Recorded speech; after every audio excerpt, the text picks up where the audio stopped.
You may have heard of the international chip shortage. Not these chips, these chips.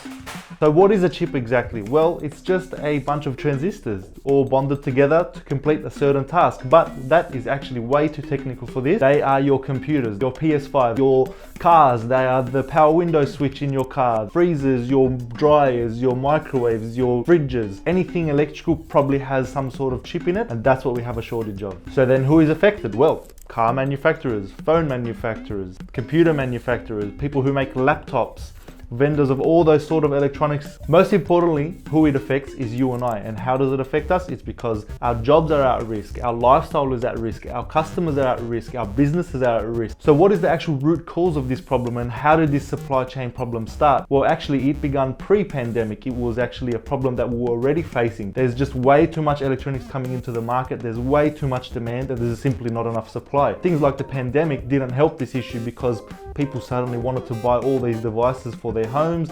People wanted to get computers to work from home, laptops to work from home, web cameras to work from home. All this sort of demand just amplified a problem that we were already having. So yes, the pandemic did exaggerate the issue a bit, and it did make the problem a bit worse, but really it stems back down to a lack of supply in the first place. Other issues such as political issues between China and Taiwan seems to be having a massive impact on the supply chain issue as well. Taiwan is a major producer of these microchips, and the tension between those two is definitely not helping the issue, but let's not get into that. What it really comes down to is just a massive demand of these microchips and just simply not enough supply and not enough organizations trying to solve the problem in a different means. So you're probably thinking, why can't we just set up a new factory to produce heaps of microchips? Well, that's kind of what they're trying to do, but it takes a very long time and it's very expensive. Setting up a factory can cost in excess of $1 billion. On top of that, you have time delays up to 2 years. So with the supply chain suffering so greatly, what does that actually mean on consumers? Well, it means price hike. It means delays with deliveries, and you've probably experienced this if you've bought something like a new car, or maybe if even you've been trying to buy a fridge.